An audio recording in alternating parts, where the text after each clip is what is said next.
This is the story of a man who was shackled in chains, yet whose spirit could not be broken by the might of the greatest empire on earth. Spartacus, a name forever remembered as a symbol of freedom and rebellion. Before we continue with the story, a small request. Don't forget to like the video and subscribe to the channel. 111 BC. In the rugged, mountainous lands of Thrace, a child was born.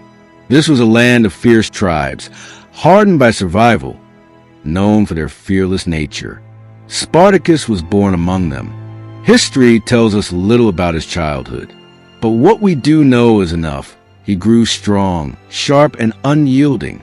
There was a fire in his eyes, as if destiny itself had chosen him for something far greater. By the 90s BC, as Rome's power spread like wildfire, the Thracians fought to resist. Spartacus, too, found himself drawn into these conflicts. Some accounts say he even served for a time in the Roman army, learning discipline, strategy, and the art of war. But his days of freedom would not last. Rome's grip tightened, and Spartacus's path was about to change forever. The journey of a free warrior was ending, and the story of a prisoner who would rise to defy an empire was about to begin. 83 BC, the moment when fate turned against Spartacus. A free warrior, once proud on the battlefield, now stood in chains, captured by the Roman army, dragged in shackles. He was forced into the line of slaves. A man who had once breathed the air of freedom was reduced to property, yet in his eyes burned the same unyielding fire, one that no chain could extinguish. In Rome, the slave markets treated humans like merchandise. Spartacus was put on display, his powerful frame and warrior spirit drawing immediate attention. The Romans knew this was no ordinary slave. He was sold and sent to the famed Gladiator school at Capua, under the ownership of Lentulus Batiatus. Here, slaves were trained like beasts, forged into fighters to spill blood for the amusement of Rome's crowds. But within those walls, a seed of rebellion had already been planted. And from that seed, the greatest uprising Rome had ever known was about to grow. 82 BC, in the infamous school of Capua, every day was a battle for survival. Slaves were broken down by brutal training. Hours under the burning sun, weapons gripped until their hands bled, forced to fight hungry and exhausted. To the Romans, this was entertainment. But for the gladiators, it was life and death. Spartacus entered this world of blood and sand. In his very first fight, he revealed the strength and skill of a born warrior. The crowd roared, astonished. This was no ordinary slave. His movements carried the discipline of a soldier and the spirit of a man who refused to be broken.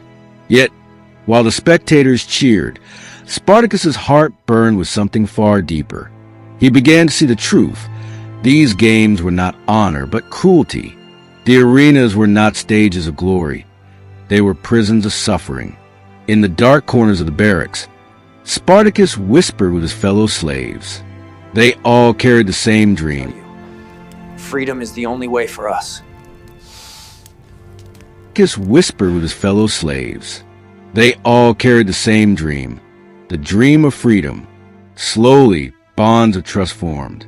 These men, once strangers, were becoming brothers in struggle. And within those walls of Capua, under the shadow of Rome's cruelty, the first spark of rebellion was lit. A gladiator was being forged into a leader. 74 BC, behind the dark and narrow walls of the gladiator school at Capua, a dream was growing, the dream of freedom. Spartacus and his closest companions spent their days waiting, watching, and planning. They knew Roman guards patrolled every corner, and a single mistake would mean certain death. But they also knew that a life in chains was worse than death itself. Whispers passed in secret, during meals in the silence of the night. Soon, nearly 200 gladiators were bound together by one oath: freedom or death. Then came the moment. A handful of slaves seized knives and skewers from the kitchens. Crude weapons, perhaps, but to them, it was hope forged in steel. Spartacus spoke with fire. Today or never. Chaos erupted. The gladiators burst free, striking down their guards with fury. Blood stained the sand, but fear had no place in their hearts. The Romans, unprepared for such defiance, fell back in shock. Spartacus and his brothers stormed out of the school and fled into the wilderness. This was no mere escape. It was the beginning of a storm that would shake the Roman Republic to its very core. By the end of 74 BC, their band was small, but their spirit soared beyond measure. Hiding in forests and mountain passes, they struck swiftly, raiding outposts, ambushing patrols, seizing Roman weapons and supplies. With every victory, more slaves joined them. Farmers, shepherds, laborers, all those crushed under Rome's oppression answered the call of rebellion. What began as a handful of fugitives soon swelled into an army. By 73 BC, thousands now marched under Spartacus's command. They carried stolen swords, shields, and above all, a single burning cause: freedom. Spartacus proved he was more than a gladiator. He was a leader. He drilled his men, taught them discipline, and forged strategy from his years of battle experience. He gave them hope and belief that together, even the might of Rome could be defied. From the mountains, a new power was rising. This was no longer a band of runaway slaves. This was the birth of the greatest slave revolt in history. 73 BC. Unease spread through the streets of Rome. A rumor echoed across the Republic.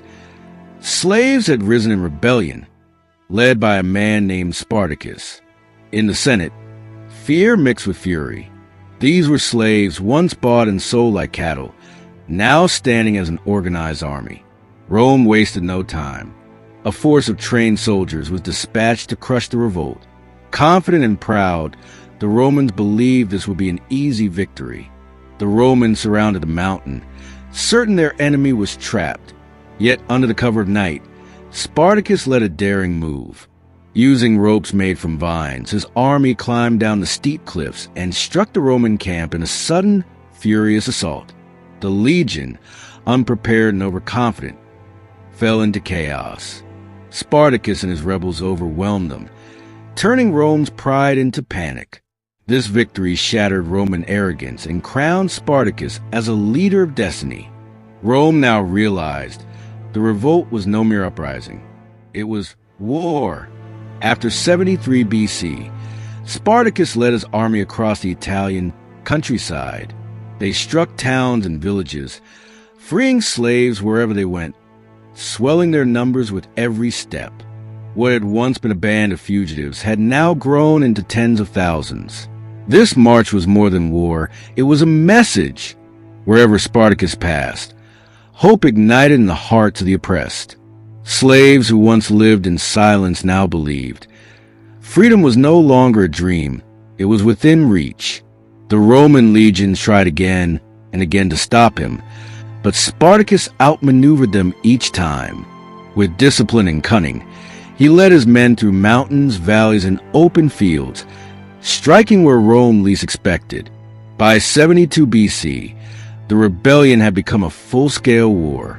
Spartacus was no longer just a rebel leader. He had become the very symbol of liberty. 72 BC. Rome could no longer ignore the threat of Spartacus. He was no longer just a runaway slave.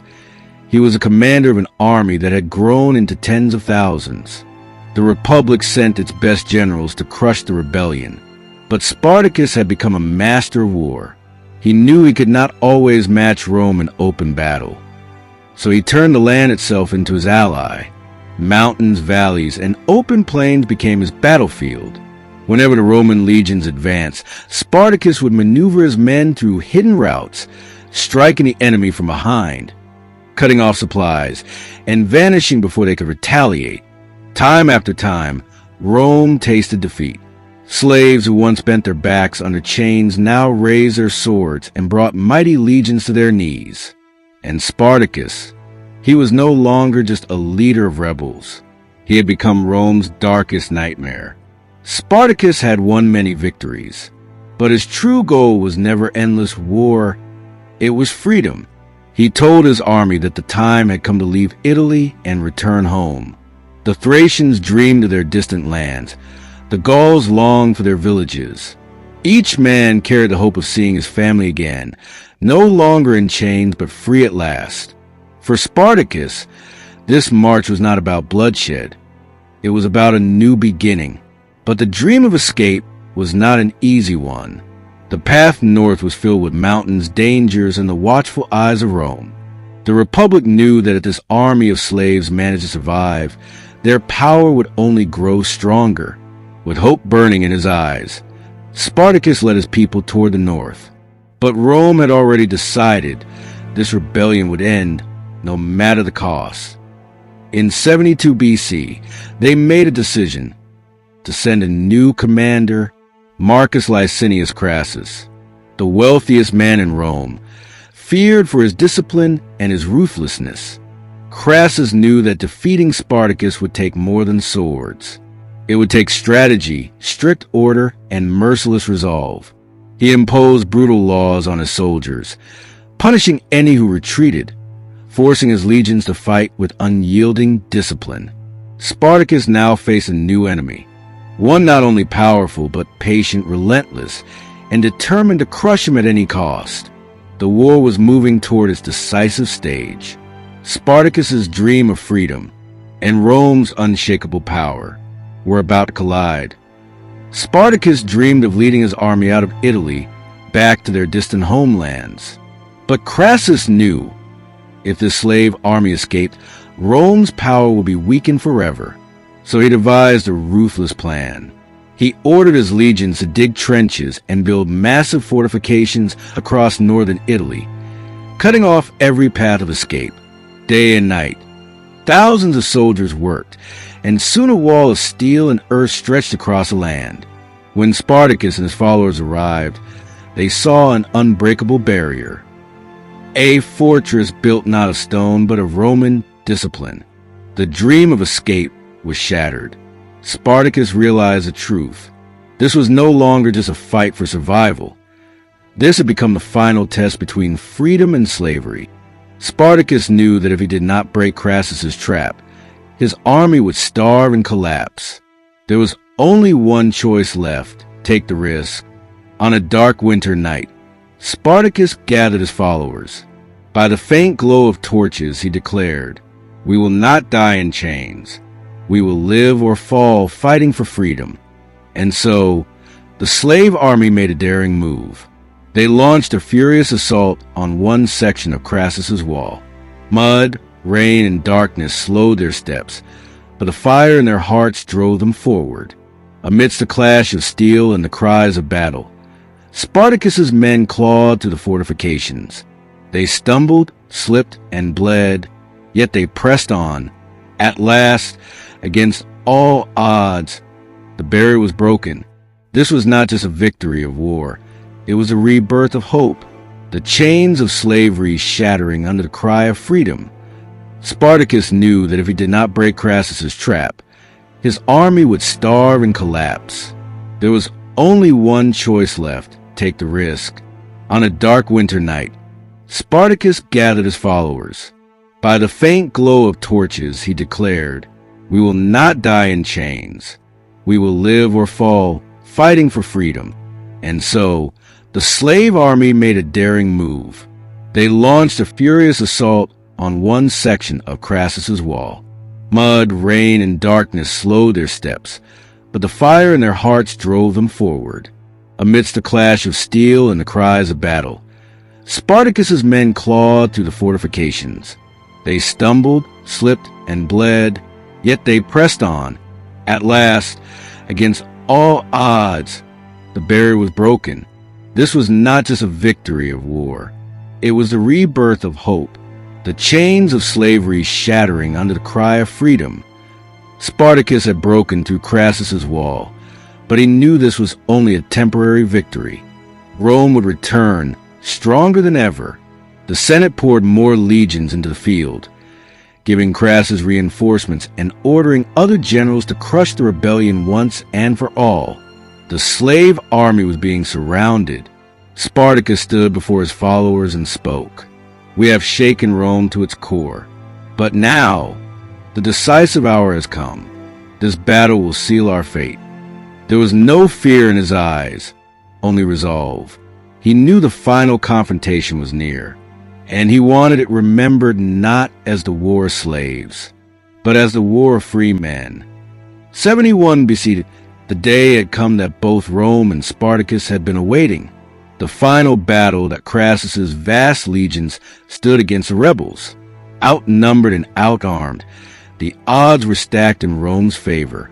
But in the hearts of Spartacus and his followers burned the fire of freedom.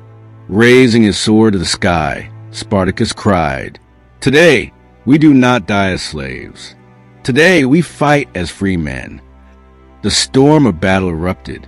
The ground shook under the hooves of horses, and the air rang with the clash of swords and the cries of war.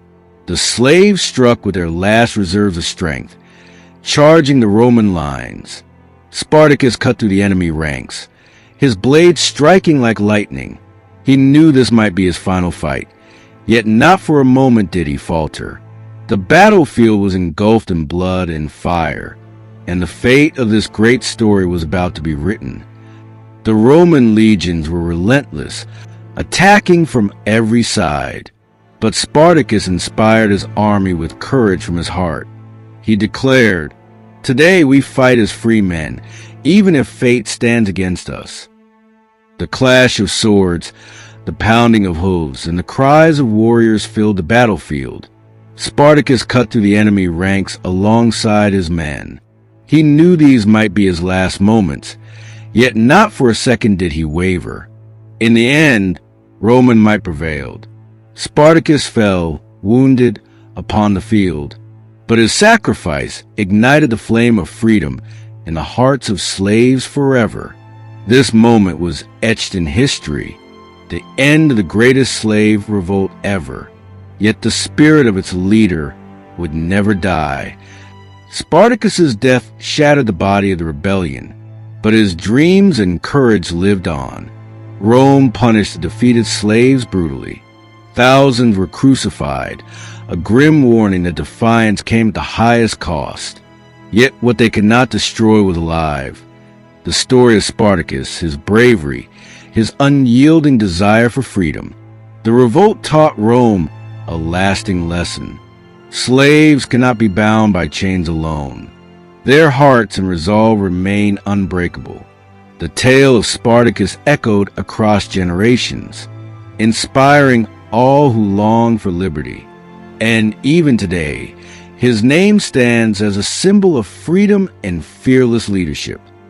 Spartacus's sacrifice carved its place in the pages of history. His story is not just of slaves, but of every person who fights for freedom. Time passed, yet the name Spartacus lived on. In every revolt, in every fight for liberty, his spirit remained, because legends never die. If this journey through history moved you, like, subscribe, and turn on notifications for more epic tales of the world's greatest leaders.